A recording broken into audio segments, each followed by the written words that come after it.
What's some of the best advice you've gotten, as you've risen the ranks and now that you're here leading PayPal? I mean, do you have a couple, I guess, things that have really inspired you that you think have helped get you into that seat? There's a few. Certainly, as CEO, there's one that I think about a lot, which comes back to velocity. Everyone around you will try to slow you down. It's sort of natural. You get into a place where teams want to set expectations, and by doing that and making sure that they set expectations for you, they're very rarely going to push you really hard to go faster. You as the CEO have to be the pace setter. You've got to be the one that's pushing on how fast you're going to deliver, and the focus that the organization has to be on. So that's a big one. There's also just a leadership philosophy that I've got, which is really around servant leadership and about empowering the organization. Now, in order to do that, they have to have clarity of the strategy. They have to have an operating system that they know how to operate within. But once you have those things together, if you've built the right team, all of a sudden you should be able to unleash them. And look, it comes back to the brand conversation. I don't want decisions that I shouldn't be making flowing up to me.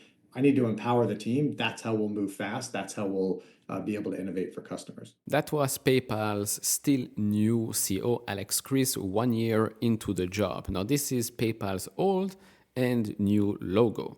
I don't know what's going on with the companies in recent years, but it seems like having a cool, nicely designed logo is against the rules and terms of service. I don't know what's going on there, but okay, this is it.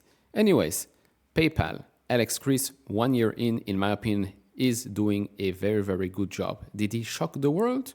I don't know, but I'm pretty certain he shocked some investors, some bearish investors for sure. By the way, in Q3, PayPal was the best performing stock in the Nasdaq 100.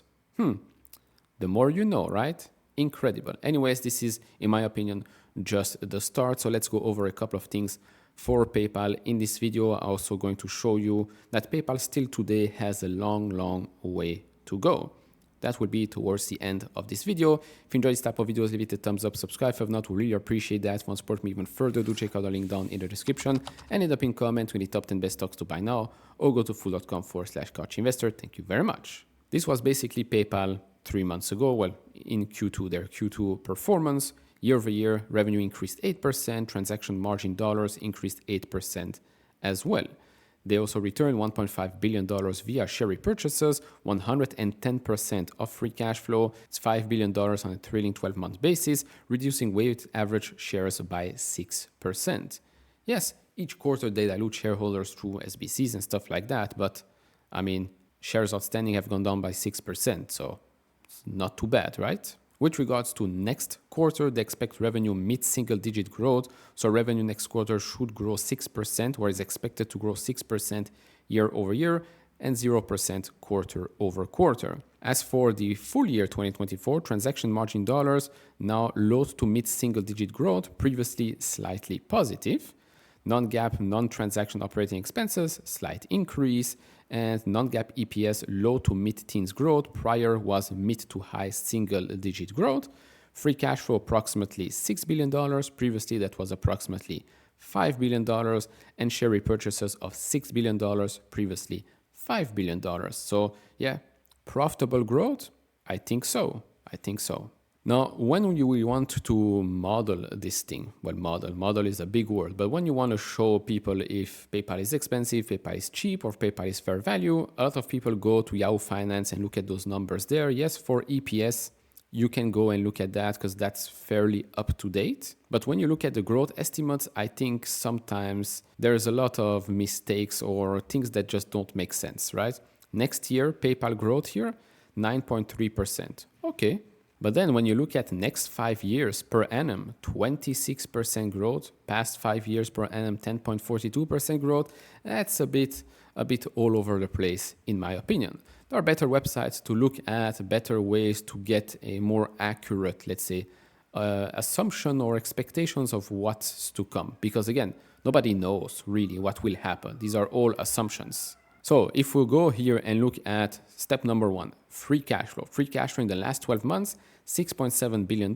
And for 2024, it's expected to be around $6 billion. Now, if we look at the annual growth rate for the next couple of years, from 24 to 26, it's expected to be 9%. Remember those numbers, 9%.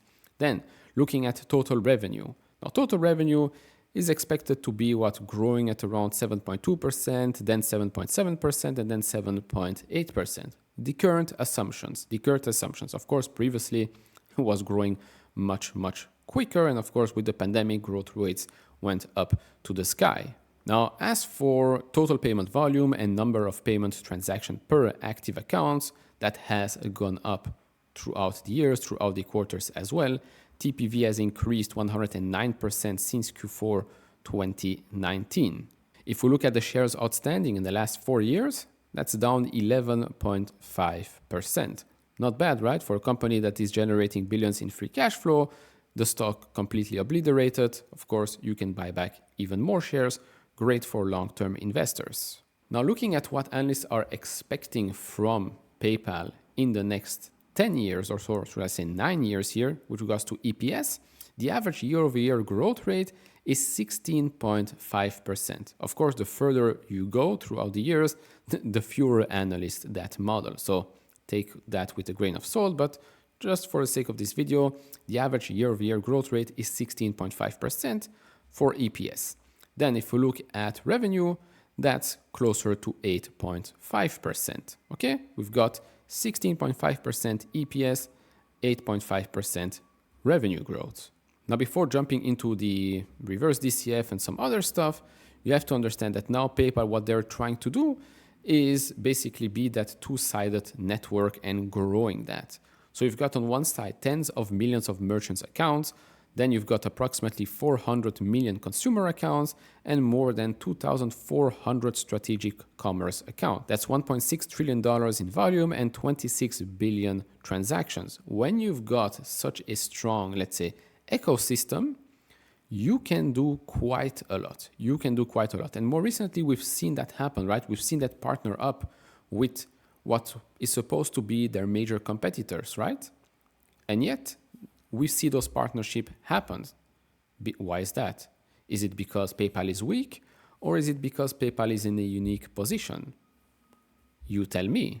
Now, they say here they're leveraging their key assets: one, trusted global brand with unmatched two-sided network at scale, strong position in growing $6 trillion e-commerce market, leading branded and guest checkout solutions, powerful data insights and network effects, enabling commerce with partners across the ecosystem, driving higher conversions for merchants of all size, moving to omni-channel, expanding the total addressable market, and building differentiated direct response ad platform. I think in 2025, we're going to hear a lot more about the advertising platform. And if you're asking me, I think that's going to be a multi-billion-dollar business for PayPal in the years and years to come. Now, as we've done previously, a simple reverse DCF here. So PayPal, I put here free cash flow trailing 12 months at 6 billion. It's at 6.7 billion, as we've seen trailing 12 months. But since for 2024, it's expected to be 6 billion. I put here the 6 billion just to be conservative. Again, this is my assumptions. But then a little tweak from the previous videos. Thank you, Emir. If you want the full models, DCF, whatever magical numbers, you go to his channel. He has a full video explaining how he does that. But here, terminal growth rate 3.73% and a discount rate of 7.78%. How do I come to that number? It's basically the terminal growth rate plus the implied equity risk premium, which is 4.05%. You reach that. Now, currently, the current price for PayPal is $78. Right now, with those numbers plugged in, and 0% implied growth rate for the next 10 years, the estimated intrinsic value still sits 57.8% higher than the price we're at today. That's not bad, right? Not bad at all. Now, if we go and put here that 8%, right, or 8.5% from the revenue growth that we've seen, or EPS was 16.5, but let's stay here with the revenue. 8% implied growth rate, we're getting here an estimated intrinsic value of 202, close to 203%. Now, of course, this is something that you can play around with here. You can have your own assumptions. I'm using, in this case, the market assumptions for terminal growth rate and discount rate. But let's say if we are using our own assumptions, because from what we've heard, from what we've been told, is that terminal growth rate of 2% is, let's say, normal-ish.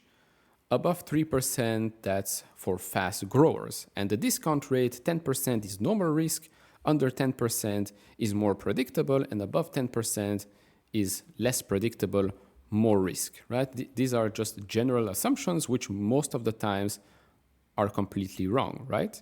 But just for the sake of this exercise, we did just that. Terminal growth rate 2.5%, discount rate 10%, the implied growth rate 8%, and then we're getting here a different number, estimated intrinsic value of PayPal right now with those numbers plugged in, 70.70% higher than the price we're at today. Moving to the next part, just purely playing here with multiples, in this case, the forward PE. So EPS 2024, $4.41.